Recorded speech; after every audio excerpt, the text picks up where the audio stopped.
এই বিষয়গুলো আমাদের নাগরিক হিসাবে আমাদের সকলকে পীড়া দেয়, কারণ ভারতের মতো একটা বন্দিপ্রতিম দেশের সাথে আমাদের সম্পর্ক ভালো হওয়ার কথা।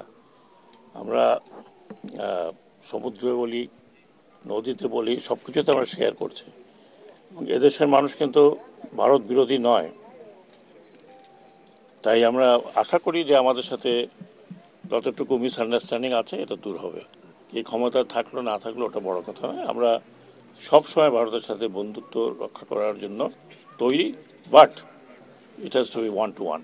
কিছু কিছু সমস্যা যেটা আমি দেখছি সেটা হচ্ছে পরিকল্পিত কিছু কিছু লোক এটা এটা করছে। হ্যাঁ, দুই একটি জায়গা আছে যেখানে মালিক পক্ষ, বিশেষ করে আমি গার্মেন্টস সেক্টরের কথা বলছি, যেখানে সবচেয়ে বেশি সমস্যা।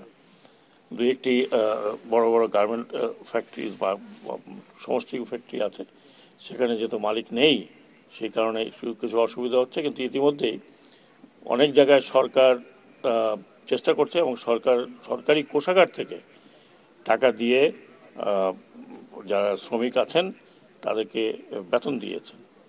এবং আমরা ব্যবস্থা নিচ্ছি, যে ব্যবস্থায় হয়তো বিশেষ করে যেগুলো বড় কয়েকটি আছে যেখানে যারা মালিক নেই, সমস্যা নেই, এবং সমগ্র ঋণ তারা নিয়েছে ব্যাংক থেকে, প্রচুর ঋণ নিয়েছে ব্যাংক থেকে, যেই ব্যাংক থেকে ঋণ নেওয়ার পরে একটি পয়সা শোধ দেওয়া হয়নি, সেই ধরনের ফ্যাক্টরিকে কি করা হবে সেটা নিয়ে একটা আলোচনা হয়েছে।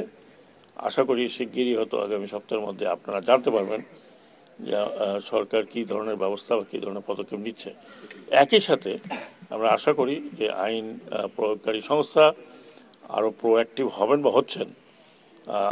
আমরা মনে করি যে যে এনাফ ইজ এনাফ, পার্টিকুলারলি যারা দুষ্কৃতিকারী, যারা দুষ্কৃতি করবে তাদের বিরুদ্ধে অ্যাকশনে যাওয়া হবে।